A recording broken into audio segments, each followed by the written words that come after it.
today we're headed to Cañon City, Colorado with Ashley Smith. How are you, Ashley? I'm doing awesome. Thanks, Kurt. Yeah, well, I'm trying to think. Do you remember who originally connected us, or how do we get in the middle of this interview? There was somebody that I served with in the Colorado Springs stake that connected us back when you were coming to Pueblo, Oh, Colorado. that's right. Cool. And Cañon City is just south of Colorado Springs, about an hour, right? We're an hour south of Colorado Springs, but that's also where our stake is. So we're kind of like in missionary country. We have two little tiny wards where I live. Our temple is a good 2 hour drive away in Denver. Nice. And this is as we do the How I Lead segment. We always look for maybe a calling or a unique approach to leadership, and yours is definitely unique because you're not currently in a specific leadership calling, but at the same time you are. Do you want to explain that? Yeah, sure. I ran for city council almost 8 years ago. And at that time, our stake president was pretty excited about that opportunity that could provide for our community. He kind of hooked me up with some people he knew who were in public service. And luckily I went through that campaign and got on city council and later ran for mayor and was elected as mayor. During both of those times, our stake president made it very clear that that's my church calling, is to serve the community of Cañon City. And it does take a lot of time, so I really appreciated that he made that designation for me to be able to do that. And it has been a wonderful opportunity to be a leader and not only a figurehead for our community, but hopefully a positive figurehead for the Church of Jesus Christ of Latter-day Saints. Yeah, and I love that approach that we're encouraged to sort of be active in our community and whatnot, and for a leader to say, "Hey, that's great that you're in this, at the mayor or on city council, and that should be sort of your calling as well." And you're gonna serve the church just as much as you serve the community as being a representative in that capacity. So I love that approach. Yeah, it was really it's been awesome. Actually, when I was elected, my husband as mayor, my husband was serving as bishop, and at that time, right around after the election was successful, he was released as bishop, so that there was more availability for a parent to be at home. Mm. I also have a son that has some special needs, and he got a call to be a service missionary during my second term. And so he goes into our community and he also gets out into the community to serve in lots of different ways. But for me personally, it's been a huge blessing because he also has some extra time and he serves our family so, so much. If I have a city council meeting or need to meet with different stakeholders, that we have soccer practice, basketball practice, and all the other things in running a household, that his part of his service is taking care of our family too and cooking dinner. And it's been a huge, huge help for us. Yeah. And it's interesting that when my term ends, that his service mission will also end about the same time. And then it'll Hmm. be my turn to help my little service missionary to take his next steps in life. Nice. So, is there an opportunity to run for reelection, or is this a one term and you're done I approach? could run one more time, so we'll see. But Okay. I feel like God called me to run, and I'm starting to feel that maybe God's calling me for a new Yeah. adventure. So we'll see Yeah. where He takes me. Nice. And so, maybe just talk to me about being a woman in politics. Especially local politics, and that calling. I love how you frame it that way. That you truly felt called, and articulate that story and that framing. Yeah, sure. So actually, at least in my experience in the state of Colorado, there are a lot of women that are serving in elected capacities, which is totally awesome. For Cañon City itself, we just celebrated our 150th anniversary, and I am the second out of 150 years mayor that's a woman to lead our community. The first one was back in the 90s, and she was 79 years old. Oh And my so goodness. I always think of her as a really, really cool person to look up to in the service that she provided in leading out and being the first female mayor. We have actually in our county, just right next door, there's another city that has a female mayor, and she's also LDS. And it's been amazing during my time to find how many LDS women actually are serving in a political fashion. And it's totally awesome. And there's definitely a good place for us to be in that position. I think LDS women are well equipped to do it. And anyone that has that desire to just simply be a voice for the people, then you're qualified for that job.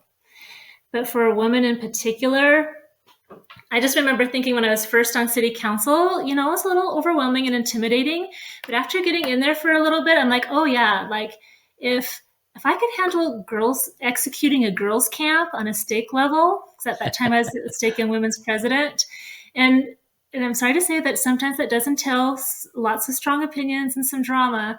Like, yeah, if I could handle getting through that, then yeah, I can do city council. I mean, this is pretty much the same. And that thick skin that you develop. But also, we're just brought up to serve. And as moms, we are really good at taking care of our people without a lot of thanks, and yet be able to diffuse, when things get really heightened with emotions. And sometimes if I have a chamber, if there's a hot topic that's in and people are getting pretty rowdy, sometimes I don't even think about it. It's like that mom comes out and the gavel goes down and it's like, it's time to get order. Everybody needs a chance to have equal opportunity to talk and to say their piece. And it's like, oh yeah, the mom and me, I have a daughter, but I also have 5 really busy, crazy boys, and it just kind of comes out. And I love my family and I love my community, and taking care of them is pretty much has the same values and strategies. Yeah. So you have you wield the power of the gavel, quite literally there. Yes. Luckily, I don't have to use it very often. Okay. But I like that. I mean, obviously, ward councils are pretty civil, gatherings and whatnot. But the concept of the gavel is kind of interesting, and I'm sure it comes in handy from time to time. So. Oh yeah, yeah. Especially, there's lots of things for people to get really, really emotionally charged about. Yeah. So Yeah. but So I tell me, actually kind of enjoy those sometimes too. yeah. Is there a story behind that calling that came? I mean, was it to run for the city council? I mean, what did that feel like, and how did you step into that with confidence? Like my personal calling Yeah, that I like feel. when you feel like you were called by God to do this. What was that? Was that a moment or a story behind that? Yeah. So there's a couple things that led up to it. One, as I said, I have a busy family, 6 kids, but the youngest started school, and I just had this need to have a really full plate, and I just really thrive in that, and also Hmm. needed to have a lot of people time and opportunities to be with other humans. And there were also some things that were happening in our community that was feeling pretty passionate about. And I started writing into our newspaper, and I started getting published on a number of topics, and published not only in our local paper, but in Colorado Springs and Pueblo and sometimes in Denver. And that really got me interested in what was happening in our community. And because I was having those feelings, God was like, you need to write about this. And so I did, and that gave me that opportunity. And then I was also driving home from dropping kiddos off, and God says like, yeah, now you need to run for city council. Hmm. And I had those interests when I was younger, so it was an opportunity to revisit kind of those interests that I had. Like when I was in high school, I worked at the state capitol for Idaho and was an intern there, and just stuff like that.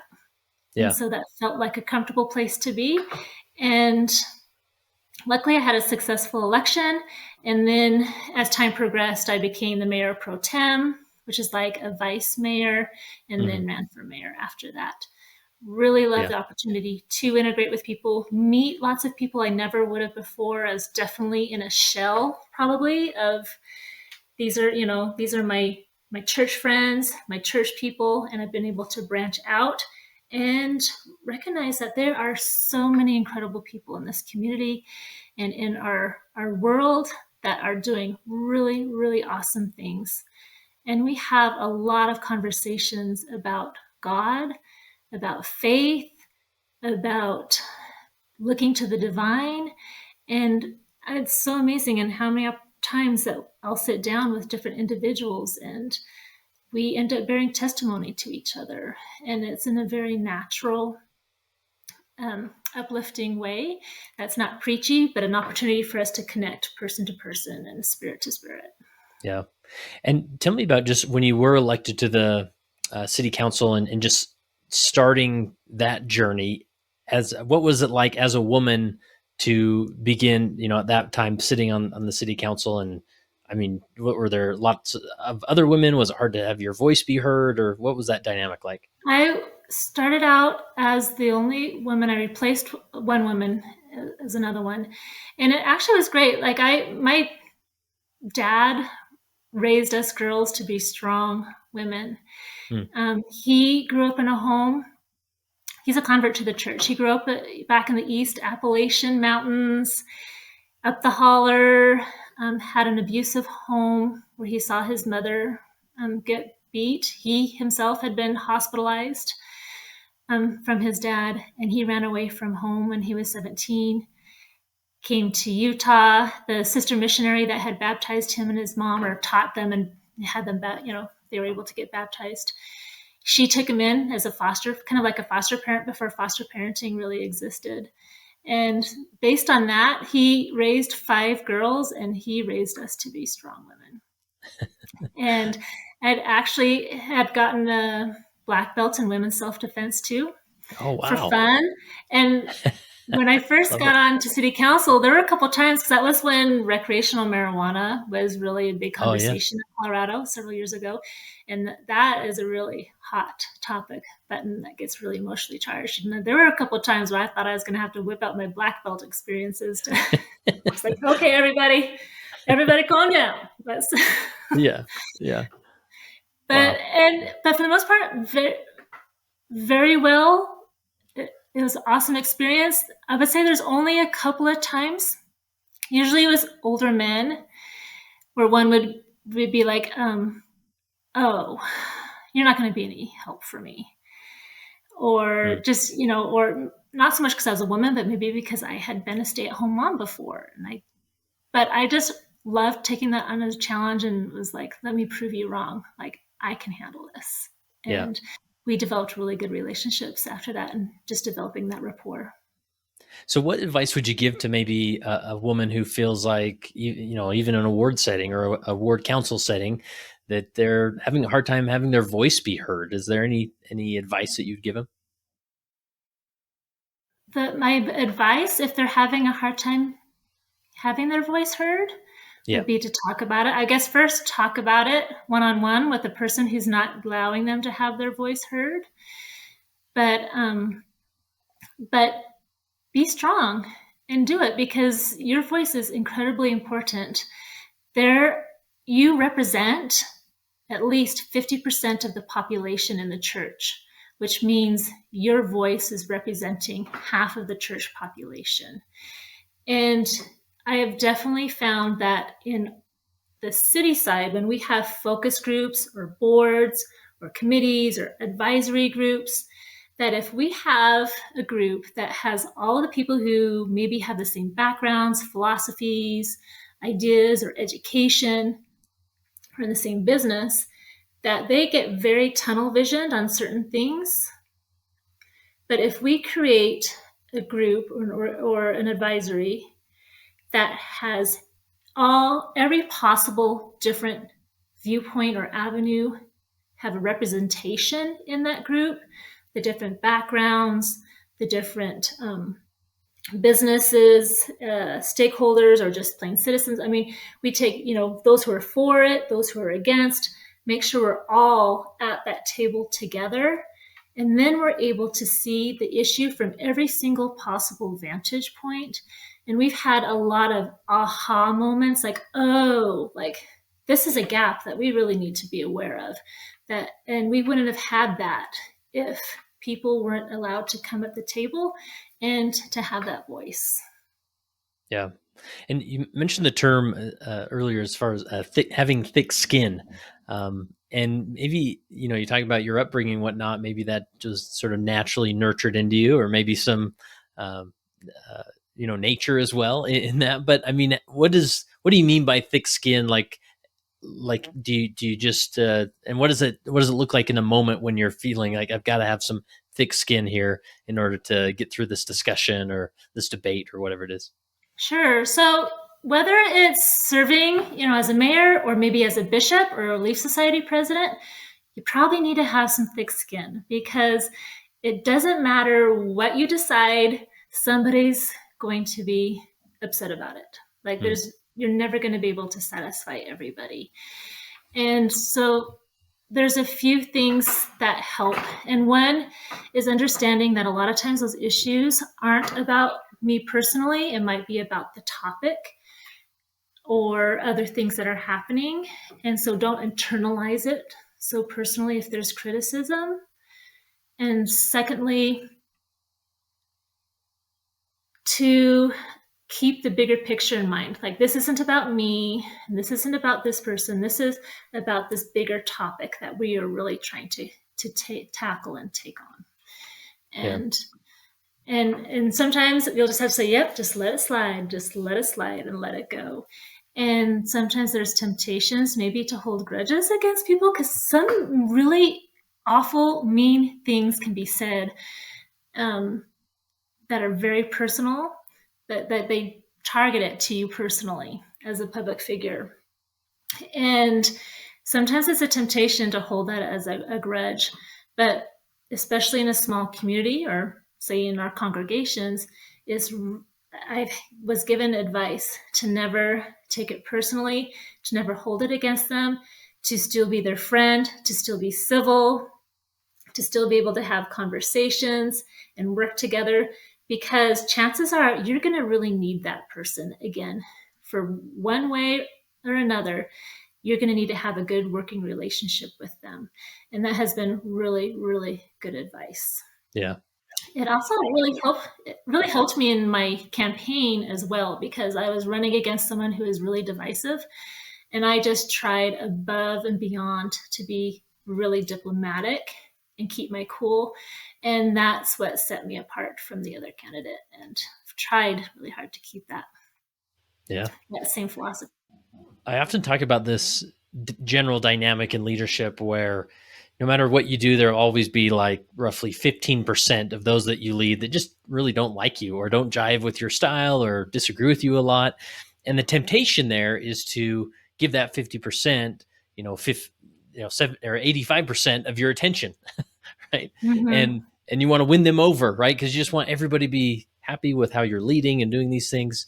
But a lot of times it takes sort of the courage to ignore them for a bit, knowing that, maybe that we're not going to agree, or then this is the time to, reach out and try and understand and understand where you're coming from. So how do you, when you realize there's that group of people who just don't like you as a leader or constantly opposed to your opinions and approaches, how do you, what do you do with that group? So I can think of several specific people or groups. They will go unnamed, right? That will absolutely go unnamed. And the strategies that I've personally used were a variety of things. One of them is I really like 95% of you as a person. Like, I really like 95% of you, but this 5% is just really making me upset or whatever. And just reminding myself that I really need to focus on that 95% that I really like and admire about that person. Or maybe the depth of knowledge they have on something. And also recognize that they're actually right. Not only some of the times, but a lot of the times too. And so I can't discount everything they say all the time. I need to actually listen to what they have to offer, because sometimes they're right. And it goes back to that we can't just be with people we agree with all the time, because sometimes they'll bring up points that we need to take into consideration. And we, as a council, often we're like, it's bad if the city council, if we are always are agreeing on everything all the time. That's not healthy. We need to have people that are questioning, probing, wanting to dig a little bit deeper. And sometimes we need to agree to disagree. And that's good for a really robust, healthy discussion. And what we try to focus on is, okay, now that we've agreed on this certain thing and we voted on it, but now it's time for us to put that aside, and we're moving forward as a unified unit. And because what we care about is taking care of X, Y, and Z, our ward, our congregation, or our young women. And that's what's important here. Yeah. I love how, we'll just frame them as the 15%, the opposition voice. I love how you frame it that, sometimes they're right. And as a leader, just in those moments to point that out, even with them saying, hey, you know what? I missed this one. You were right there. Like, I keep pushing back and help me, give me your perspective, because sometimes you're right. And that really builds then they feel heard, and they're more willing to lean in, and suddenly they'll wake up one day and they're not part of the 15% anymore. Right. Right. And I think when you say that they felt heard, that's a really, really big thing, is that everybody really wants to feel heard and to be able to really sit down and listen and absorb what they have to say. Goes a really long ways. Yeah. That's awesome. Tell me about when you were elected mayor and what shifted in the leadership dynamic going from the city council to being the mayor. Just a lot more responsibility as far as like being the figurehead of the city, of going to banquets every single weekend, Friday and Saturday night, every week. I can tell you love that part. If the news wants to call and do an interview, they want to talk to the mayor, and it's not always a pleasant conversation. And that people think that as if you're a mayor, and maybe it's probably the same as a church calling, that you have this magic wand and you can just make things happen and produce and change with that magic wand. And it just doesn't work that way. Yeah. I'm still looking for that magic wand for sure. Yeah. For some mayors have a vote on their councils, and I don't. Oh, okay. I do not have a vote unless there's a tie. And then I say I always win when I get to vote because I'm a tiebreaker. And some people call that like a weak mayor kind of leadership. And I really see it in a different light of my job is really for things that are priorities, that it's necessary to rally the troops, to get people on the same page, to get us all moving in the same direction. And that's where I kind of see my role as mayor. I may not vote during the meetings, but my job is to rally the troops and get us moving into the right direction and helping us all hopefully get onto the same page. And I think there's a lot of power and value in that. Whenever I've had that temptation to say, hey, I'm the mayor and we just need to do this, and this is what we're going to do, that has always been a huge disaster. And so that's always a humbling moment to realize that you really do need to get people on board, have them have buy-in to the process, buy-in, and be able to create a product that we all want to get behind. Yeah. I love the term figurehead that you use. And that's really I think of being a bishop or even a Relief Society president, stake president, some of or a primary president to all the children, you're the figurehead there. And that can be daunting. I remember those instances of, interacting with somebody maybe for the first time and knowing that whatever interaction they have with me, they're in their mind, they're going to classify it as an interaction they had with the ward. And that can feel heavy and a lot of pressure, and it's easy to go passive or just, be submissive to whatever they want or their request or whatnot. And so, yeah, that's a daunting pressure of just being a figurehead and stepping in that role with confidence, right? Right, absolutely. And I will say that a lot of times if I'm feeling I need some mentorship, I often look to our prophet as the figurehead of our church and look, how is he handling similar situations? Because a lot of things on a city level, they're nonpartisan.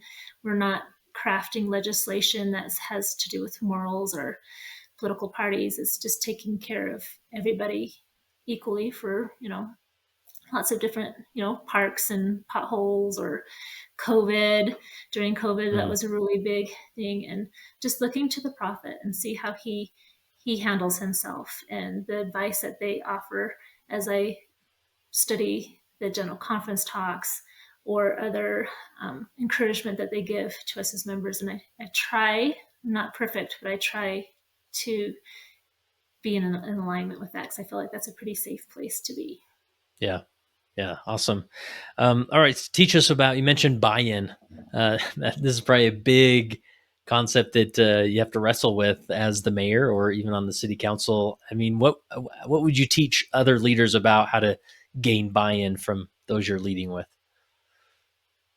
Well, there's a methodology that is really terrible to use in our realm, and that is to decide something, tell everybody what you decided, and then you have to try and convince them that it was a good idea. Yeah. So it's the decide, tell, and convince mode, and it's really unproductive.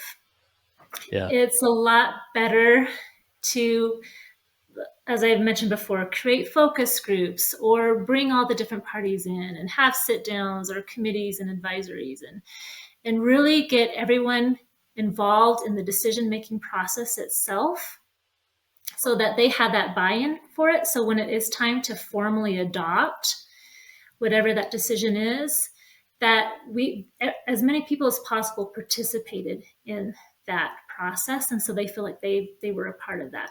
And also, when somebody criticizes it, I can also go back and say, well, we had a community survey that had 1,700 people participated in it, plus focus groups, and plus this and this and that. And we all came together and decided this together. This wasn't a me thing, this was a us thing. And that really, really helps create that product, that decision making process that is more palatable to everybody. Of course, in a church setting, that when you would never do that with doctrine, but maybe you would with some administration things or other things of just the daily parts of running your local influence in your church congregation for day-to-day operations. Yeah.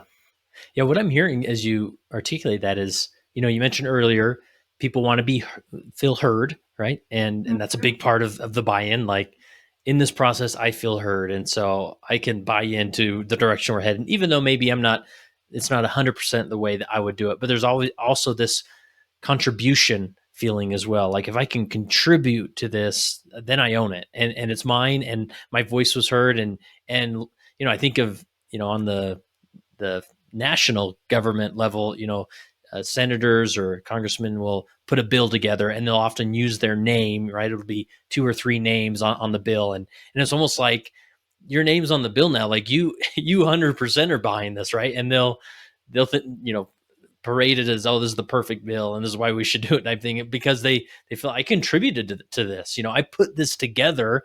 And that goes a long way if people not only feel heard, but feel like, I contributed, like I put some, blood, sweat, and tears into this effort. And a lot of buy-in can come from that.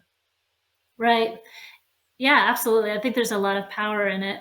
And sometimes the products that we come is awesome. We feel like everybody comes out like it's a win-win, everybody's happy. But I also warn that sometimes everyone's balanced in also being mad about it.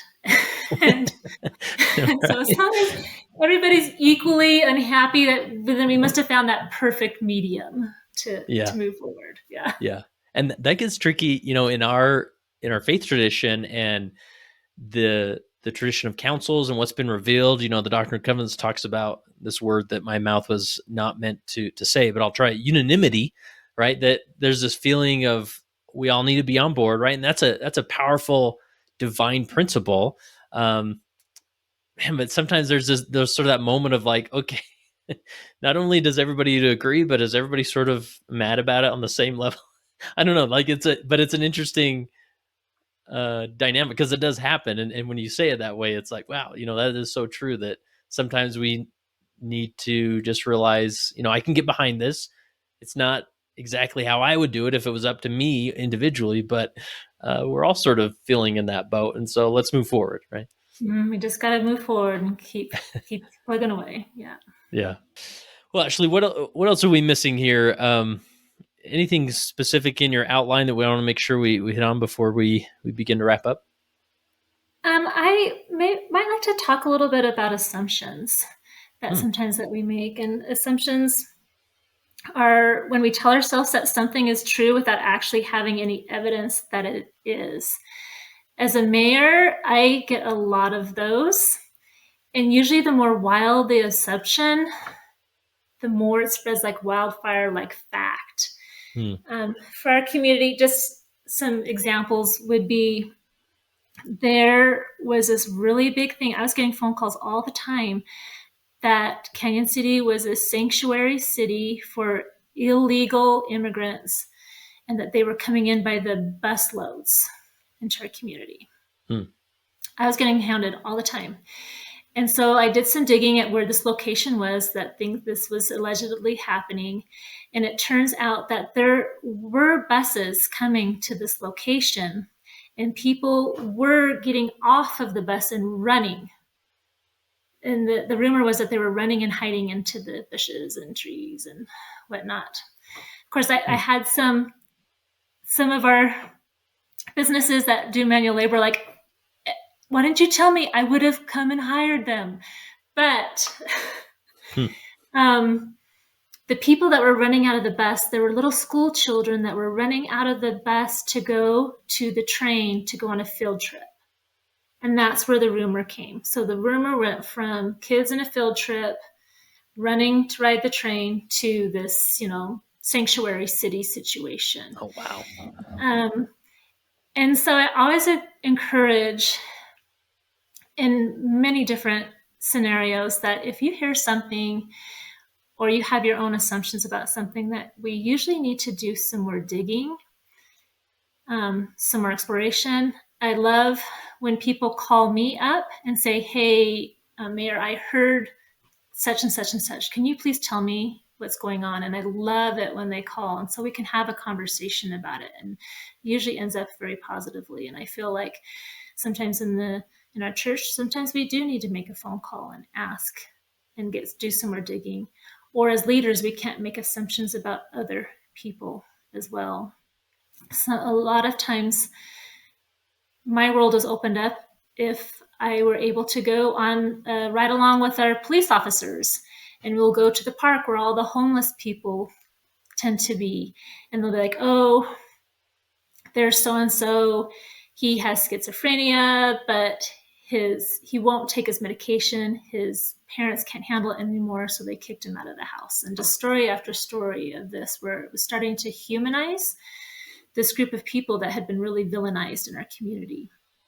And be able to get to know them on a human-to-human level was a really, really big deal in many instances, whether it's talking to parents whose children are drug addicts and the nightmare that they live every day. For me, I had assumptions too about the LGBTQ community. And then my own son came out as gay, actually just days after I was elected as mayor. That required me to do a lot more digging and research and understanding. And that was a really good experience for me to try to better understand groups that are marginalized and that don't necessarily have voices at the table, and have more sensitivity to making sure that we do give voices to those who are different from us or that we may not understand very well, that we need the opportunity to connect to them on a human-to-human level and to hear their stories and to understand them. And sometimes that takes sitting down some time and asking some questions. Man, I love how you put that together. And this is what I'm learning, or what I'm hearing you say is, one, just be aware of the assumptions, especially in our own minds, right? I think the brain is just wired to make assumptions because they want to, we want to contextualize the world we're living in and why things happen and what's going on and what to be mad at, what to be happy about, right? And to sort of pump the brakes in the mind when we are making assumptions. And I get the emails, of leaders across the world who are acting in ways that are extremely inappropriate and even abusive. And I hear these stories and I often think, well, you know what? If I sat down with this bishop or least city president, I bet there'd be more to the story, right? And so as a leader, what I'm learning from you is that to combat this is you got to stoke the flames of communication, right? Let's get out there. Let's see what's really happening. Okay, this bus situation, I'm actually going to drive there. I'm going to, check it out. I'm going to talk to some people. And then as you communicate that to those you lead, you're humanizing the problem. Well, let me tell you what is really happening with this homeless person, and his name's Jerry, right? And let me tell you about Jerry, and that really feeds our mind in a way of being like, oh, okay, that those are more details that are really going to help and diffuse these negative assumptions, right? Well, and when you get those emails or people, especially as a leader, you probably get to, can you believe this and so did this and this. I get that a lot too. And definitely there's not just two sides to a story. There's at least 3 or 4 different sides. Right. Every single person's going to have a different side to the story. And so that's always really good to keep in mind too. Yeah. Awesome. Well, Ashley, this has been wonderful. Any other principle or point you want to make sure we fit in here?